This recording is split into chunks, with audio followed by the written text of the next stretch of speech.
കുറച്ച് നാളായിട്ട് വീട്ടിലെ അമ്മയും അമ്മാമ്മയും പറഞ്ഞുകൊണ്ടിരിക്കുകയാണ് ഒന്ന് കന്യാകുമാരി വരെ പോവാന്ന്. കന്യാകുമാരിയുടെ തിക്കും തിരക്കും തീരെ ദഹിക്കാത്ത ഞാൻ ആദ്യം വലിയ താല്പര്യമൊന്നും കാണിച്ചില്ലെങ്കിലും ഒടുവിൽ ഒരു വർക്കിംഗ് ഡേ പോവാമെന്ന് തീരുമാനിച്ചു. അതിരാവിലെ തന്നെ കുളിച്ച് ഭക്തി നിറഞ്ഞ മനസ്സോടെ വന്ന സ്ത്രീജനങ്ങളെയും കൂട്ടി ബസ്സിൽ കയറി. ഭക്തി നിറഞ്ഞു തുളുമ്പുന്നതിനാൽ ഒരുപോലെ കണ്ണടയ്ക്കാതെ ഇരിക്കുന്ന രണ്ടുപേരെയും ഇടയ്ക്കൊക്കെ ഉറക്കത്തിൽ നിന്ന് കണ്ണു തുറക്കുന്ന ഞാൻ നോക്കുന്നുണ്ടായിരുന്നു. കന്യാകുമാരി എത്തിയപ്പോൾ ആദ്യം ദേവീക്ഷേത്രത്തിലേക്ക് പോകാമെന്നായി.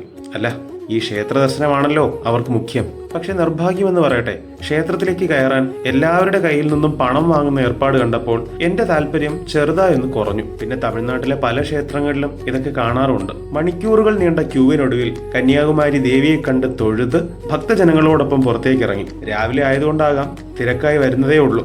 അതിനിടയിൽ മാല വിൽക്കാൻ വന്ന ആളിൽ നിന്ന് 150 രൂപയുടെ മാല 50 രൂപയ്ക്ക് വാങ്ങിയ സ്ത്രീജനങ്ങളുടെ ബാർഗെയിനിങ് സ്കിൽസ് കണ്ട് ഞാനൊന്ന് പകച്ചുപോയി. കുറച്ചുകൂടി മുന്നിലേക്ക് നടന്ന് അടുത്ത ആളിന്റെ നിന്ന് അതേ മാല 30 രൂപയ്ക്ക് വാങ്ങിയപ്പോൾ ശരിക്കും എന്റെ കിളി അങ്ങ് പോയി. ശേഷം ബ്രേക്ക്ഫാസ്റ്റ് കഴിച്ചു നേരെ വിവേകാനന്ദ പാറയിലേക്ക്. അവിടെ എത്തുന്നതിന് മുന്നേ തന്നെ തിരക്ക് വർദ്ധിക്കാൻ തുടങ്ങി. വരിയിൽ നിന്നും അടുത്തപ്പോഴേക്കും ഭക്തിയുടെ കെട്ടടങ്ങി നാട്ടുവർത്താനത്തിലേക്കായി സ്ത്രീജനങ്ങളുടെ ശ്രദ്ധ.